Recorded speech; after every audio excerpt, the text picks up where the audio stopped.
देशवासियों को भली भांति पता चला है। आज से 100 साल पहले एक संगठन का जन्म हुआ, राष्ट्रीय Swayamsevak Sangh. What is the role of RSS in freedom movement? RSS का आजादी के आंदोलन में क्या योगदान था?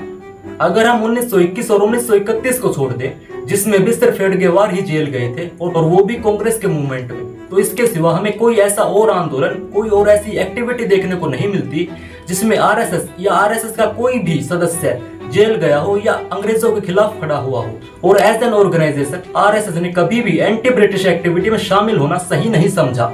ये बात हमें गुरुजी समग्र दर्शन वॉल्यूम 4 में देखने को मिलती है, जब आरएसएस के सरसंघचालक एमएस गोलवलकर अपने साथियों को ये कहते हैं कि आरएसएस को 1942 में क्विट इंडिया मूवमेंट में साथ नहीं देना चाहिए और हमें संघ की गतिविधियों पर ध्यान देना चाहिए। 1925 से 1947 के बीच इन 22 सालों में आरएसएस पर कितनी बार बैन लगा? शायद एक बार भी नहीं। लेकिन क्यों? क्योंकि आरएसएस कभी भी अंग्रेजों के खिलाफ था ही नहीं। ये बात हमें 30 दिसंबर 1943 की सीआईडी रिपोर्ट से पता चलता है, जब अंग्रेजों ने लिखा था कि आरएसएस कभी हमारे खिलाफ था ही नहीं, ये सिर्फ अपने एक्सपेंशन में, हिंदू कंसोलिडेशन में बिजी था।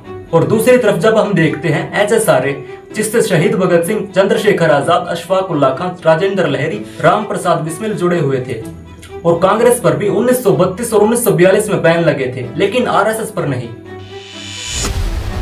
तारीख थी 11 दिसंबर, साल था 1949, जगह थी दिल्ली का रामलीला मैदान, और आरएसएस ने एक मोर्चा निकाला जिसको लीड किया स्वामी कृपात्री महाराज ने। उन्होंने उसमें भारतीय संविधान की कॉपियां जलाई, नेहरू और अंबेडकर के पुतले जलाए। अंबेडकर को हिंदू विरोधी बताया गया।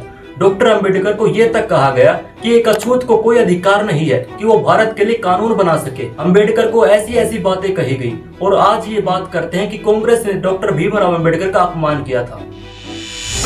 26 नवंबर 1949, जिस दिन भारत ने अपना संविधान अपनाया, उसके 4 दिन बाद ही 30 दिसंबर 1949 को आरएसएस ने अपने संपादन ऑर्गेनाइजर में एक एडिटोरियल छापा, और उसमें उन्होंने लिखा कि भारतीय संविधान में मनुस्मृति से कोई भी रीति रिवाज नहीं उठाया गया है, कोई भी नियम कानून नहीं उठाए गए हैं, मनुस्मृति को शामिल नहीं किया गया है, हिंदू रीति रिवाजों को ठुकराया गया है। और आरएसएस ने संविधान के ऊपर मनुस्मृति को माना, और वो मनुस्मृति ही चाहते थे। साल 1951, डॉक्टर अंबेडकर ने कानून मंत्री के पद से इस्तीफा दे दिया, लेकिन इसके पीछे असली वजह क्या थी? वजह थी हिंदू कोड बिल का विरोध।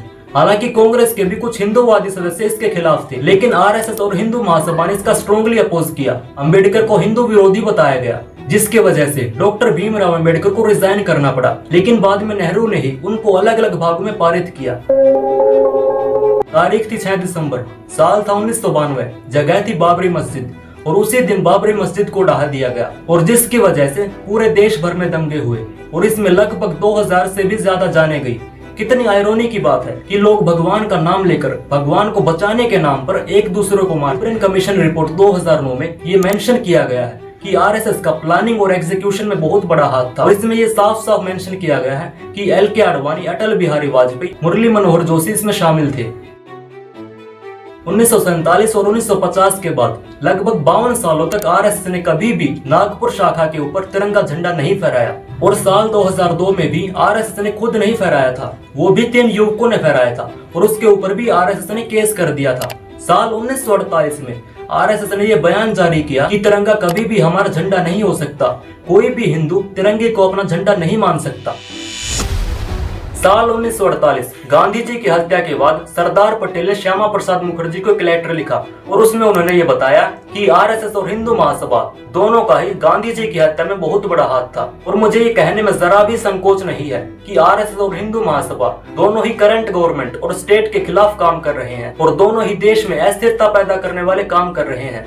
और 11 सितंबर 1948 को सरदार पटेल ने आरएसएस के सरसंघचालक एमएस गोलवलकर को यह लेटर लिखा, और उसमें उन्होंने बताया कि गांधी जी की हत्या में हिंदू महासभा के साथ आरएसएस का भी पूरा योगदान था, और उन्होंने ये भी बताया कि गांधी जी की हत्या के दिन ही आरएसएस में मिठाइयां बांटी गई। अब ये आपको तय करना है कि मोदी जी ने 15 अगस्त को स्वतंत्रता दिवस के मौके पर आरएसएस का बखान करना कितना सही था, कितना गलत था।